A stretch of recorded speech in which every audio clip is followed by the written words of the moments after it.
Bom, estamos aqui no terceiro e último bloco, que eu sempre brinco, viu, Débora? Que é o bloco que eu mais gosto de explorar os convidados, gosto de interagir, perguntar logo tudo que tiver para perguntar, viu? Então, não se sinta tão explorada assim não, viu? Porque tem que voltar de novo aqui depois no programa. Débora, eu tenho muito leite. Posso amamentar outro bebê? Porque era uma coisa antigamente muito frequente, né? Então, eu quero que tu fale um pouco e a gente vai comentando. Tá bom. A gente vai lá para a parte de história agora.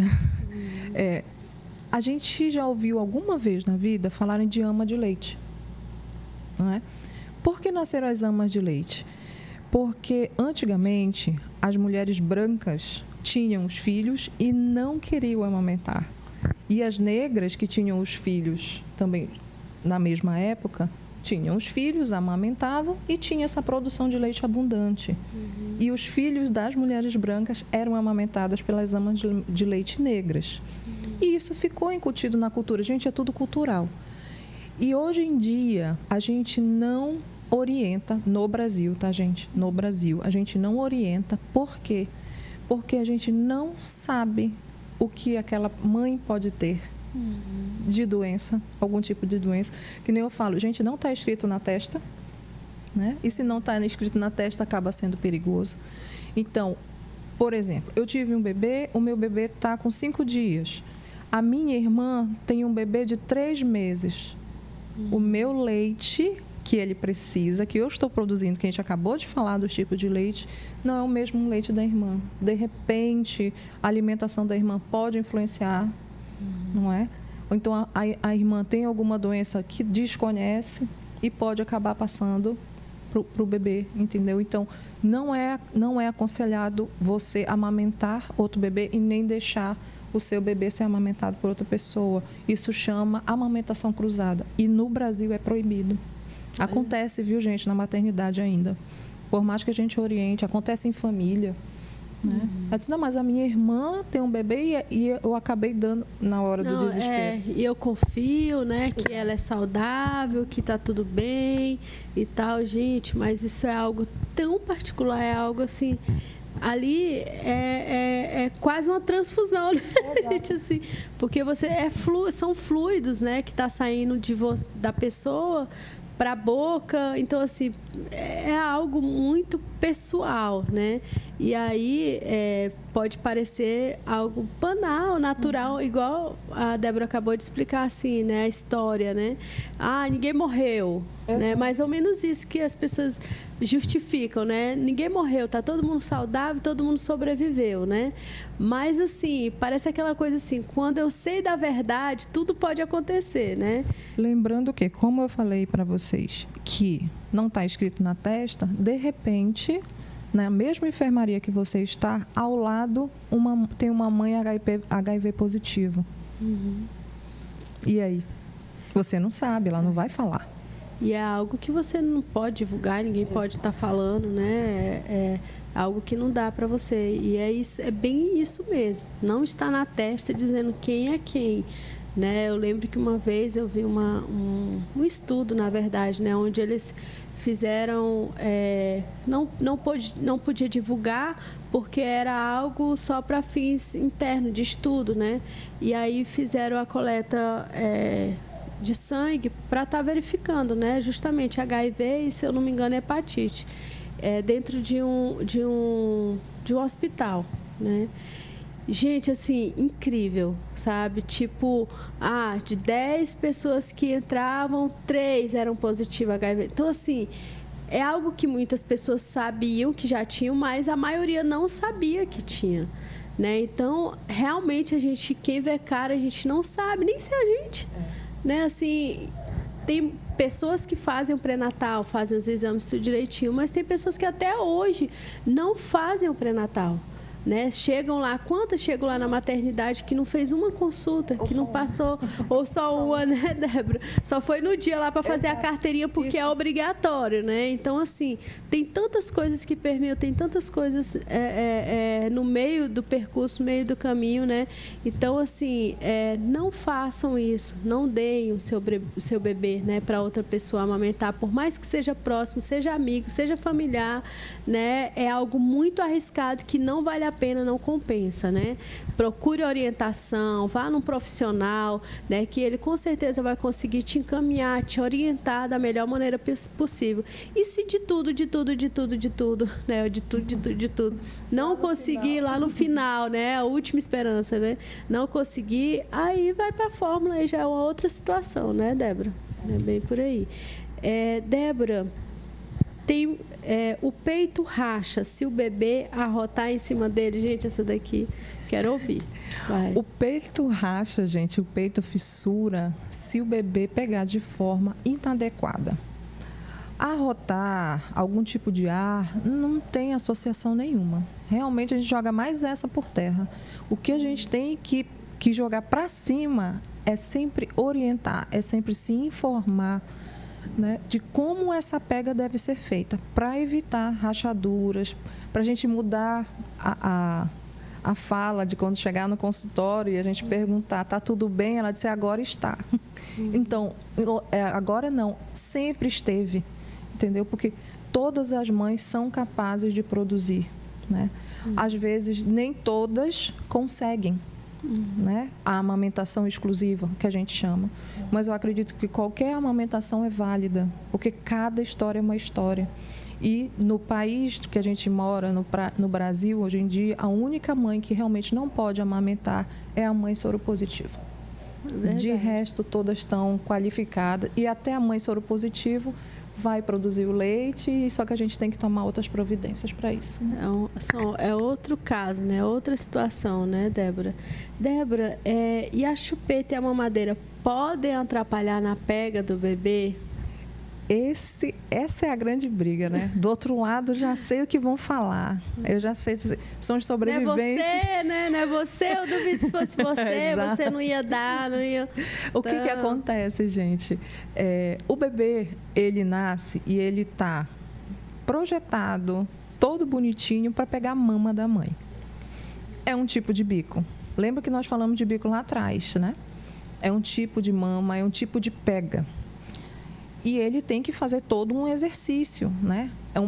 Uma mamada não dura 5 minutos, diferente de uma mamada de mamadeira, que é muito rápido, né? O bebê, ele tem que excitar esse peito, né? Dar aquela informação para o corpo da mãe, para a produção começar a ser feita. E essa produção, ela demora mais ou menos 3 minutos para estar realmente efetivo. A mamadeira, você chegou lá, já está bonitinha, rapidinho ele mama, mas existe a necessidade de sucção. Existe a necessidade dessa sucção para quê? Para desenvolvimento cerebral, para desenvolvimento muscular, que o simples fato de sugar, de amamentar, envolve mais de 30 músculos, né? E um bebê, lembrando, eu digo que o contrato exclusivo é de 6 meses. A partir daí, ele vai ser apresentado para um outro tipo de textura. E ele precisa de uma musculatura boa para dar conta. Não só do líquido, que é o leite, mas de uma papinha, de uma textura mais que ele precise amassar. Então, tem muita coisa envolvida nisso. Tem língua, tem bochecha, tem lábio, né? Tem coordenação de respiração. É muita coisa envolvida. Um pacote, né? É um pacote. Já que tu entrou nesse assunto, eu queria que tu falasse também um pouquinho, que eu falei que esse era o bloco da exploração, né?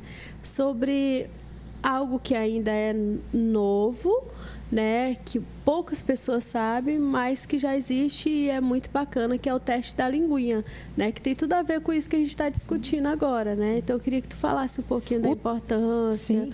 Como que funciona? O teste da linguinha, ele faz parte do kit de triagem dos testes neonatais. Ele tem que ser feito, ele é lei federal desde 2014, inclusive foi recentemente, né? Dia 20 de junho, a gente comemora o dia do teste da linguinha. Então, desde 2014, desde 20 de junho de 2014, ele é lei que vigora no Brasil. É uma lei que tem que ser cumprida. Toda e qualquer maternidade ou instituição de nascimento no país tem que realizar antes da saída do bebê da maternidade. Se, por algum acaso, não for feito, né, aqui, pelo menos, no materno-infantil é realizado. Né? Aí emite alguma coisa? Dá um resultado. O resultado é o que a gente vai ver? A gente vai ver essa estrutura embaixo da língua, que chama freio ou frênulo labial. Ele que possibilita a elevação da língua. E para o bebê mamar, ele tem que fazer essa elevação. Se por algum acaso, de alguma forma, tiver alguma limitação, ele vai fazer uma mamada compensada. Né? Ele vai usar outros músculos ao invés dos músculos determinados para a amamentação. Isso pode acarretar também fissuras e machucados. O bebê pode vir a não ganhar o peso adequado dentro da curva, quando ele for fazer os exames de rotina no pediatra. Né? As eliminações, xixi e cocô, podem estar diminuídas e a gente vê através disso. Né? É um bebê que o quê? Demanda muito a mãe. É diferente de um bebê de livre demanda. Um bebê que tem alteração de frênulo, muito significativa às vezes, ele é um bebê que a mãe diz assim, ele fica 1 hora mamando, daqui a meia hora ele acorda para mamar de novo. Não tem como, gente, a gente comer durante 1 hora e daqui a meia hora solicitar comida novamente. Então, tem alguma coisa que não está encaixada. Então, é primordial que seja realizado, porque a alteração de frênulo, que causa muitas coisas, entre elas muitas fissuras, é um dos fatores que vai galgar o caminho do desmame. Entendi. Né? E assim, essas dificuldades, exato. Né? Aí, quando a mãe desconhece, aí mistura a limitação estrutural do frênulo, a pega inadequada por causa dessa estrutura, a mãe já entra com uma fórmula, não uma mamadeira, e entra com uma chupeta, e aí a bola de neve cai toda em cima dela. E tudo isso pode ser já descoberto ali com o teste da linguinha, no caso, né? Sim. E caso se tenha uma detecção de um frênulo muito alterado, existe o encaminhamento para o Instituto Sorriso Legal, que é parceiro nosso, lá no HMI, para fazer o procedimento. Qual a vantagem de fazer o procedimento ainda bebê? Não se leva ponto, não se leva sutura. A partir do momento que faz o procedimento de liberação da estrutura, o bebê é dado para a mãe e ele pode mamar ali mesmo. Olha e quanto mais velho o bebê, acima de 1 ano, aí realmente precisa de sutura. Muito bacana. Só para a gente encerrar assim, esse assunto, aparece muitos casos?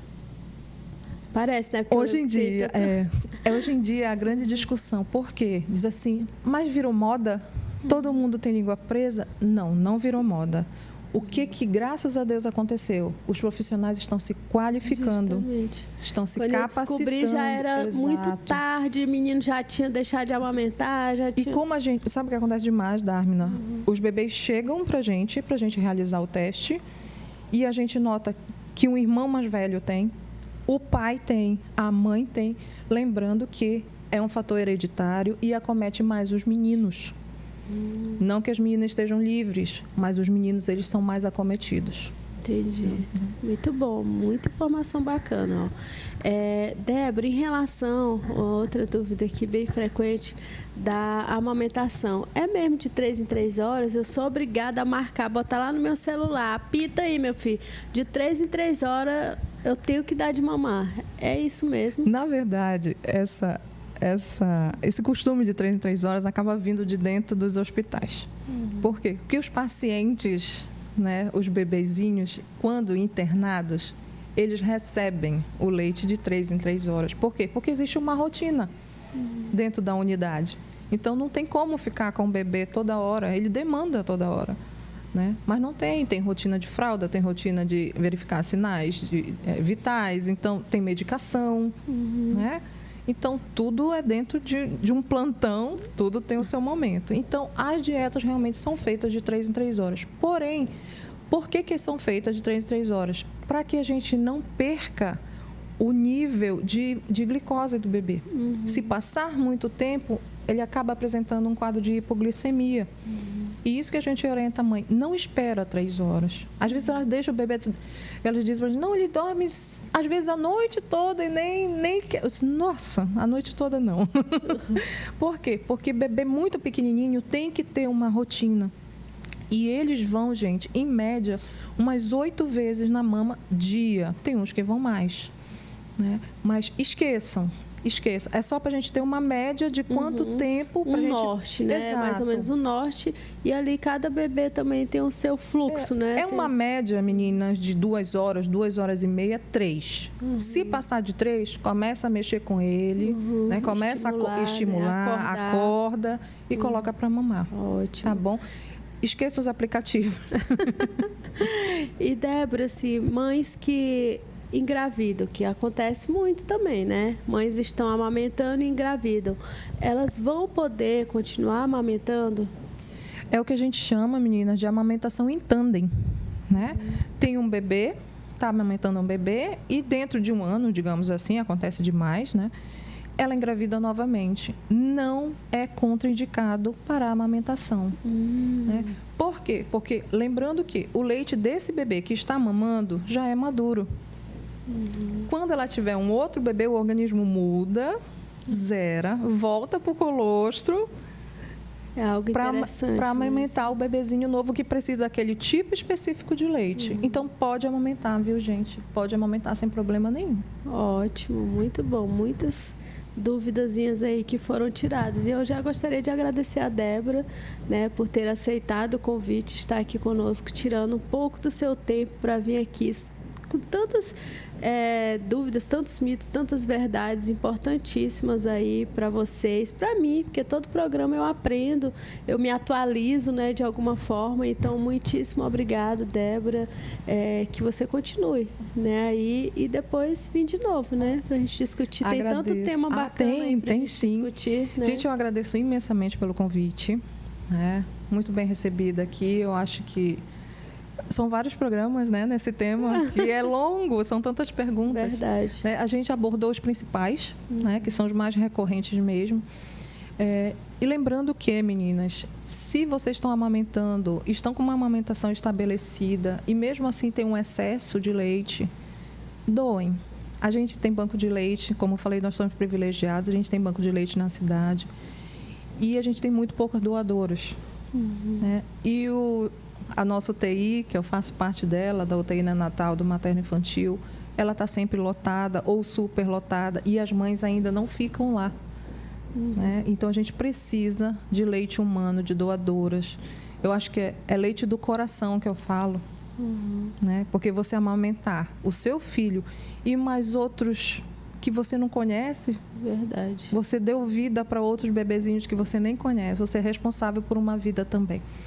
Então, eu agradeço imensamente. Lembrando que, deixando já a chave para a Dármina, em agosto é o mês que a gente comemora o mês da amamentação, já a gente chama de agosto dourado. Lá para a gente fazer um trabalho lá dentro, ir lá com a equipe, fazer um negócio a gente fica bacana. À disposição, né? Nossa equipe é completa, ainda bem que a nossa equipe é completa e está aberta à população. O banco de leite funciona belíssimamente. Então, o que vocês quiserem, o que vocês precisarem, é direito de vocês, né? Não fiquem com dúvidas. A pior coisa é a gente ter dúvida. Que na dúvida a gente escuta qualquer coisa e faz qualquer coisa. Então, na dúvida, procure um profissional, né? Um profissional capacitado, que vai lhe informar. Antes disso, as gestantes, as gravidinhas, se puderem, se preparem antes também. Né? Porque as dúvidas vêm antes. A dúvida vem com o bebê, mas se a gente está com o bebê e já sanou muita dúvida, o caminho já é com mais flor, né? É com menos espinho. Então, nós temos profissionais que trabalham com consultoria em amamentação aqui, né? A gente procura, tem sites sérios que trabalham com isso, profissionais sérios que trabalham com isso. Então, a gente sempre divulga. Eu acho que a amamentação, ela é natural, mas não é instintiva, ela é aprendida, né? E ela tem que ser falada sempre mesmo. Tá bom, muito obrigada, gente. E a Débora disse tudo, né, gente? Sempre procurar profissionais capacitados, né, para esse tipo de atendimento. Como ela já disse, né, tem muitos profissionais na área que fazem um trabalho sério. E eu já quero colocar aqui na tela, né, lá na Crescer Pediatria, que fica na Sol Poente, também está o telefone aí, né? Qualquer dúvida, faça um agendamento, né? Procure um atendimento especializado, que eu tenho certeza que você não vai se arrepender. Às vezes as pessoas costumam deixar as coisas acontecerem para depois tratar. Não, faça o contrário. A gente discute muito aqui no programa sobre a prevenção, né? Prevenir antes que algo aconteça, é muito melhor. Então, marque sua consulta, marque o agendamento lá para que você possa tirar aí todas as suas dúvidas e prevenir possíveis situações aí indesejadas a respeito da amamentação, ok? E eu já gostaria de agradecer a você, telespectador, que esteve conosco aí até esse momento, e continue ligados no Missão Saúde na TV.